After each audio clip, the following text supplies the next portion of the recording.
అందరికీ నమస్తే. ప్రస్తుత రోజు డైలీ ప్రకారం కాకుండా కొంచెం ఈ న్యూస్ అనేది ప్రత్యేకంగా చెప్పడం కోసం ఈ వీడియో చేయడం జరుగుతుంది. సో ప్రతిరోజు రాజకీయాలు అనేవి సహజంగా జరుగుతూ ఉంటాయి. ఆ పార్టీ ఇదని ఈ పార్టీ ఇదనేది మనం చూస్తూ ఉంటాం. సో అయితే ఈరోజు ఎందుకో నాకు చాలా రోజుల తర్వాత ఒక మూవీ మీద రివ్యూ చెప్పాలని నాకు చాలా ఆశ అయితే కలుగుతూ ఉంది 2 రోజుల నుంచి.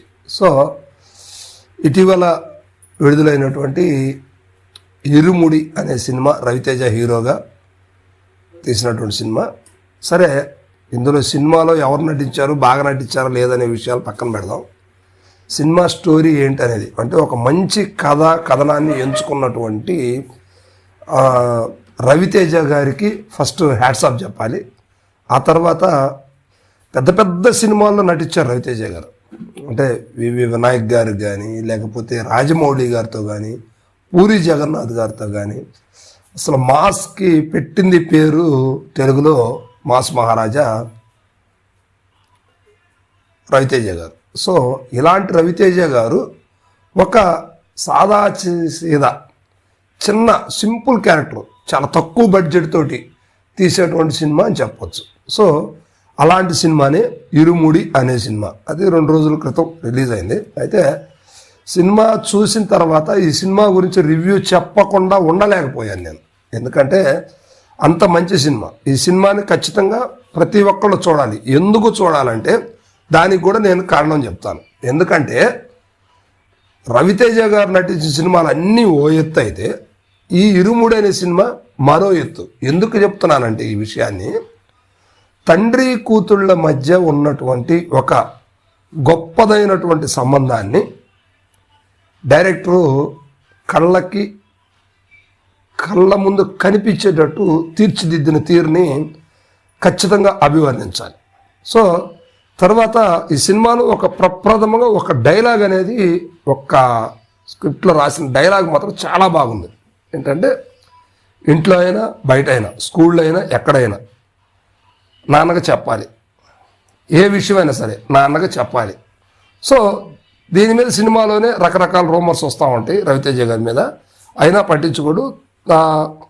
తండ్రి కూతుళ్ళ మధ్య ఉన్నటువంటి ఆ బాండింగ్ అనేది, ఆ తండ్రి కూతుళ్ళకి ఉన్నటువంటి ఆ సత్సంబంధం అనేది ఎలా ఉంటుంది అనేది డైరెక్టర్ గారు చాలా బాగా తీర్చిదిద్దారని చెప్పవచ్చు.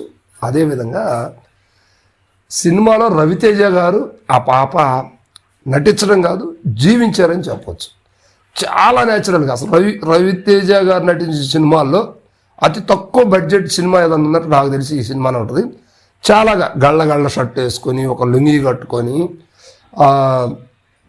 సాదాసీదాగా ఆ పల్లెటూరులో ఫ్రెండ్స్ తోటి వెళ్ళి బలాదురుగా తిరిగేటువంటి వ్యక్తి వెళ్ళి ఒక ఫుల్ బాటిల్ లేకపోతే ఒక క్వార్టరు నాన్ స్టాప్గా దించకుండా తాగేటువంటి ఒక సీన్ చూపించటం అనేది అసలుకి నిజంగా యాజ్ ఇట్ ఈజ్గా ఎలా జరుగుతుందో, తాగుబోతు వాళ్ళు ఎలా ఉంటారో అది చేసి చూపించడమే కాదు, తర్వాత కూతురుతో ఉన్నటువంటి ఆ సంబంధాన్ని, ఆ కూతురు తర్వాత అంటే చనిపోయిన తర్వాత కావచ్చు, లేకపోతే ఆ బాధ కలిగిన తర్వాత కావచ్చు, ఆయన ఎక్స్ప్రెషన్ అనేది రవితేజ గారు చాలా అద్భుతంగా తీశారు.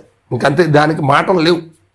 సో ఇదే కాదు, రవితేజ గారు ఇక్కడే కాదు, గతంలో కూడా రవితేజ గారు స్వతహాగా ఆ తెలుగు ఇండస్ట్రీలో, అంటే ఇప్పటి కాలంలో ఒక 20-25 ఏళ్లలో, అంటే గతంలో కాదు 20-25 ఏళ్ళ నుంచి చూస్తే స్వతహాగా పైకి వచ్చినటువంటి వ్యక్తి ఎవరన్నా ఉన్నారు అంటే తెలుగులో మాస్ మహారాజా రవితేజ గారు మాత్రం చెప్పచ్చు. ఎందుకంటే ఎన్నో ఒడిదుడుకులను ఎదుర్కొని, ఎన్నో కష్టాలను అనుసరించిన తర్వాత ఆయనకి స్టార్డమ్ వచ్చింది. ఎప్పుడైతే పూరి గారి చేతిలో పడ్డాడో ఆయన ఒక రేంజ్లో రవితేజ గారిని వాడేసుకున్నారని చెప్పొచ్చు.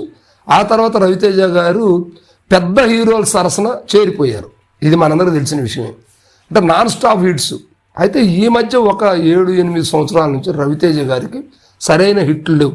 ఏ సినిమా తీసినా కూడా పోవటం. కారణాలు ఏంటంటే ఆయన స్టార్డమ్ ఎప్పుడో ఎలిగింది, స్టార్డమ్ ఎప్పుడో సక్సెస్ఫుల్గా ఇదైపోయాడు. కానీ ఇంకా స్టోరీస్ ఏంటి ఎట్లా ఉంటాయి ఇవన్నీ కూడా సెలెక్ట్ చేసుకోలేకపోతున్నారనే చెప్పవచ్చు. కానీ ఇలాంటి ఒక కథని ఎంచుకోవటం అనేది రవితేజ గారు ఫస్ట్ హ్యాట్సప్ చెప్పాలి. అదే కాకుండా అందులో నటించే తీరు అనేది చాలా గొప్పగా ఉంది. దీనికి రేటింగు 3 కాదు 4 కాదు, ఎంత రేటింగ్ ఇచ్చినా కూడా తక్కువే. సినిమాని ప్రతి ఒక్కరు చూడాలి. రవితేజ గారి యాక్షన్ మాత్రం అద్భుతంగా ఉంది. సినిమాలు కూడా చాలా ఇష్టంగా చూడటానికి, ఎక్కడ కూడా బోరు కొట్టే సీన్స్ అయితే లేదు. చాలా బాగుంది. ఖచ్చితంగా ఈ సినిమాని చూడాలి ప్రతి ఒక్కళ్ళు. ఎందుకంటే కూతురు తండ్రితో ఎలాంటి రిలేషన్ కలిగి ఉండాలి, తండ్రి కూతురుతో ఎలాంటి రిలేషన్ కలిగి ఉండాలి, వీళ్ళిద్దరూ సరైన రిలేషన్ కలిగి ఉంటే కుటుంబం ఎలా ఉంటుంది అనేది చాలా క్లియర్గా చూపించారు. సో ఇది అన్ని ఇళ్లలో జరగదని కాదు, అన్ని ఇళ్లలో జరుగుతుంది. కానీ